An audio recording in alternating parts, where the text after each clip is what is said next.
All right, guys, let's get into chapter 3. And we're going to talk about anatomy of workplace violence.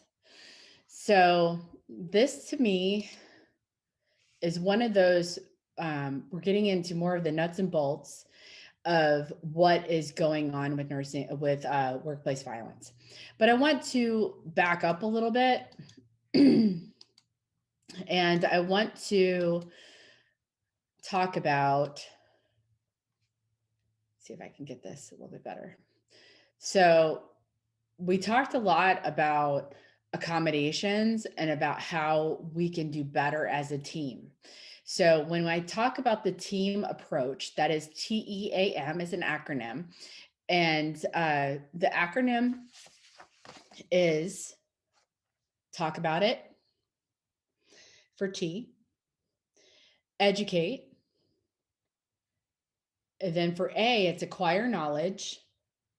And then for M, it's make accommodations. We can do better. It's very important that we help everybody to understand what's happening with themselves, to get to the bottom of not only the gaps in education, but also how we could do better as a profession. Right. And, this could be through administration. It could be through education. It could be through, floor nursing. It could be the nurse manager. It is important and it's paramount that we recognize these issues. Okay, so let's move on to chapter 3. So this is where, for me, it gets a lot more fun and more into my research and what I've designed. So here we go. All right, workplace violence. So Department of Homeland Security has a school preparedness program, right? And the reason why I'm pointing this out is because, again, there's no prevention, right? There's only de-escalation. And the things that, this is just a minimal amount of things that I'm revealing to keep for time's sake. But Department of Homeland Security has these training programs for teachers, and also even I haven't really heard about it on the in healthcare organizations, but they have training for imminent threats, protection by running, and fighting the perpetrator if all else fails.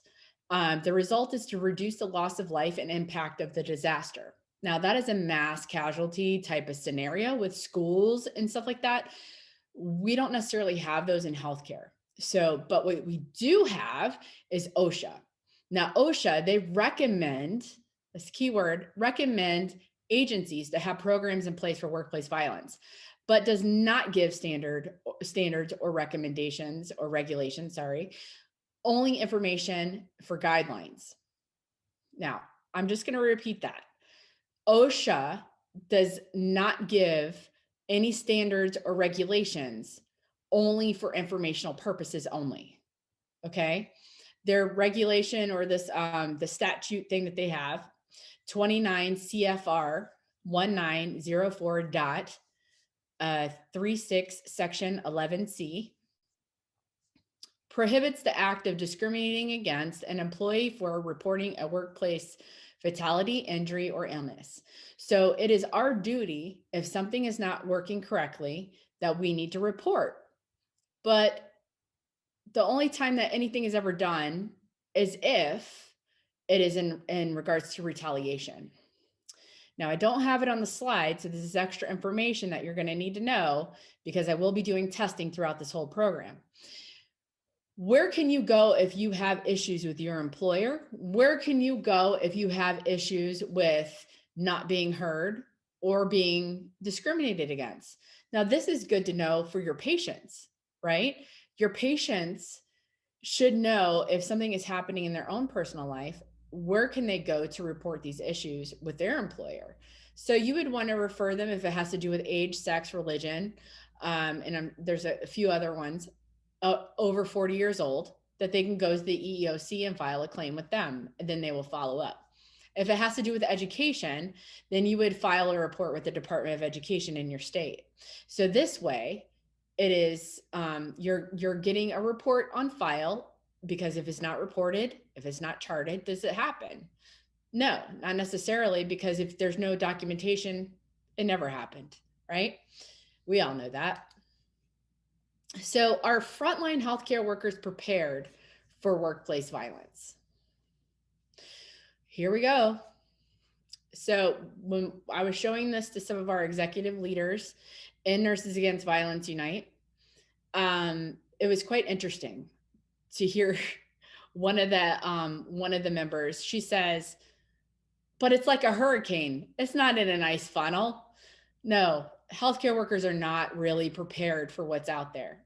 We have large amounts of anger, no support system, even for ourselves, including at home, at work, and even to help give our patients, because mental health has exploded. And of course, we're not ready to handle what is out there, right? Until you have taken my program. We have violence, and how could violence be prevented, right? How could lack of education be prevented? Through education, correct? Substance abuse and abuse disorder. So we have people that are using drugs and alcohol. Are we able to spot withdrawals? Are we able to help them be comfortable while they're there with us? Are we judging them? What are we doing? What are they doing? And let's meet in the middle and make it better, right? There's an enormous amount of fear because of COVID. This is stepping outside of the box and looking in, right? We have sadness with people, lots of loss, right? We have COVID trauma. COVID trauma is absolutely enormous right now. And we're going to talk a little bit about that momentarily. The violence, suicide attempts, healthcare workers, trying to commit suicide. There, failed attempts. There's successful attempts. Opioid use disorder, that has never gone away, right? It is still there. Loss of medical insurance, we're going to touch on that. Any mental illness, that could be depression, that could be something that's not so over the top, like severe mental illness, like schizophrenia. Can epigenetics, can that contribute to serious mental illness and versus schizophrenia or bipolar? Or can that? Absolutely it can. So all of these extra stressors, right?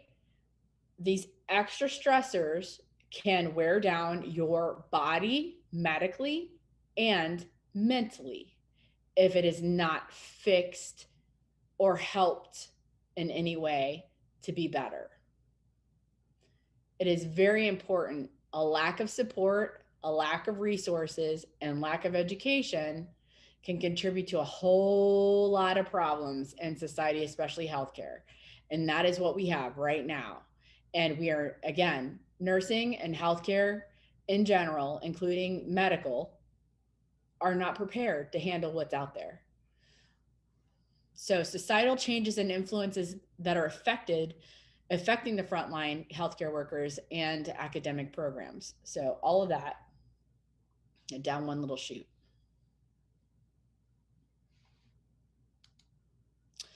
Verbal and physical violence. A Band-Aid cannot aid in the recovery of a mental injury. What do I mean by that? Can a Band-Aid fix what's injured in the mind? If you have a lesion from seizures, right?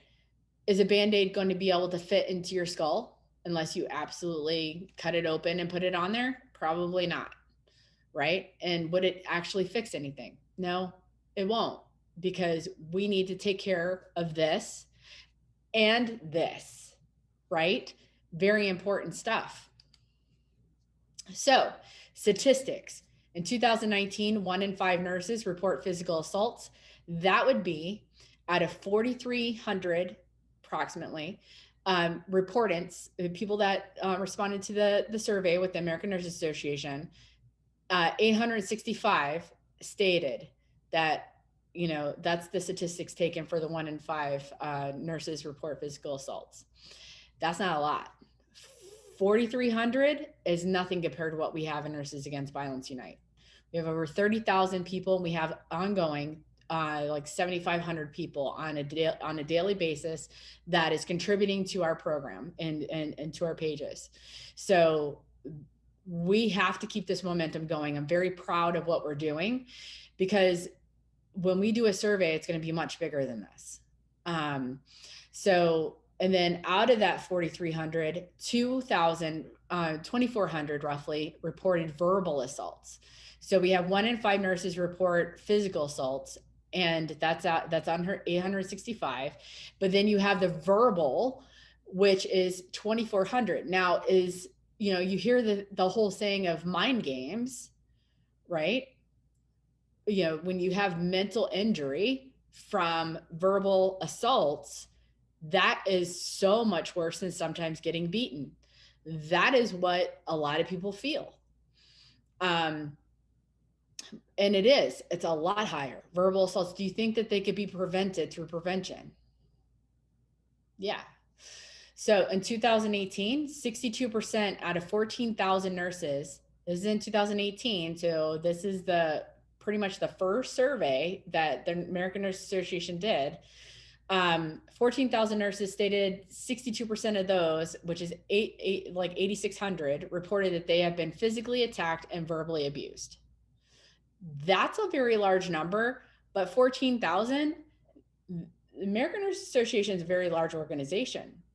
So when I took that statistic of 14,000 nurses and I put it into thinking about, well, they have a couple 100,000 people that are in their organization that, of course they pay a large amount of money too. 62 of that number, 8,600 out of 14,000 nurses that reported, they've anonymously reported that they are physically and verbally abused out of triple digit thousands that are in Nurses Against that are in American Nurse Association. Not a lot of people want to report. My question was why is this number so low when I've been on the floor for all these years and I've seen people getting beat up? I've seen people, I've only been attacked one time, and I just don't understand how this number is even correct. So as we know, as frontline healthcare workers and first responders, we know that number is very, very low. 2011 to 2013, nearly 75% of all workplace assaults occurred in healthcare. Between 2000 and 2011, 154 shootings with injury occurred on the grounds of U.S. hospitals. 80% of emergency medical workers experience physical violence, and 39% of nurses reported verbal assaults each year. 13% report physical abuse. So that's still, it's vastly underreported. And that's in tons of material that I have that it's just not reported. So this is the most accurate in general from the US Labor of Statistics. 10.4 per every 10,000 full-time workers at a rate of 2 to 1. They found that, with time taken away from work and, from work, that, that is a very large number. So what really counts here is what I'm looking at is look at 2011 and how it's going up, right?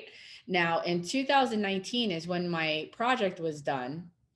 And I know for a fact it was a lot higher. And US, if you look at a statistic, it was done in 2020.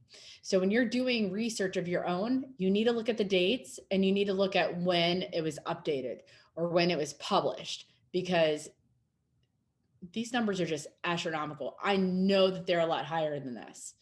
So when I got this next slide, healthcare workers accounted for 73% of all non-fatal workplace injuries due to violence. Now, what was the kicker here was that in red, that's healthcare workers, right? In blue, that was other industries, right? So do we have a very violent profession? Yeah, it's nursing. And we have our poor CNAs on the very front line. Was there for about 15 years myself. I loved being a nurse's aide. But we have a huge problem. This is from 2011 to 2018. What's happening in 2019 and 2020? A lot higher, right? Because we have COVID and people have a form of like they have blood clotting going on, they're having strokes, they're, having some cognitive impairment with COVID. And not only that, they have isolation, they have all these different factors that are making this problem worse by a long shot. So when we talk about acts of violence, we cannot leave out the fact that the different kinds of acts of violence, right? So there's actually tiers. We have type 1, we have criminal intent. The perpetrator has no relationship with the business or its employees. So this could be a patient that just came in that's having an MI, that's freaking out because they're not feeling well, and they're in a lot of pain, right? Well, that's really an emergency too, right? So a lot of it is important, but this person is making the choice to attack this person, right? Type 2, we have patient family members, right? So we all are aware of those, right? We got the patients that they have this sweet patient, and they have this family member that used to be a nurse or is a nurse, and they're just like, rah! We also need to be very kind to each other. So anyway, so type 2, patient family member, the patient or family member at the workplace creates acts of violence towards the other healthcare worker. Type 3, worker on worker, verbal or physical threats of harm to a former or present coworker. And then type 4, personal relationships. So this would be more of a domestic violence. The perpetrator is not directly related to the workplace, so they don't necessarily work there, but it could be a partner or a spouse. So we're about to reach chapter 4 here, and we're going to talk about system failures for reporting incidences. So what is happening, right? If we have a system, a computerized reporting system, what is happening, and why is it not translating into the numbers that we just saw for statistics, right? What is happening? And we're going to get to the bottom of that in just a minute.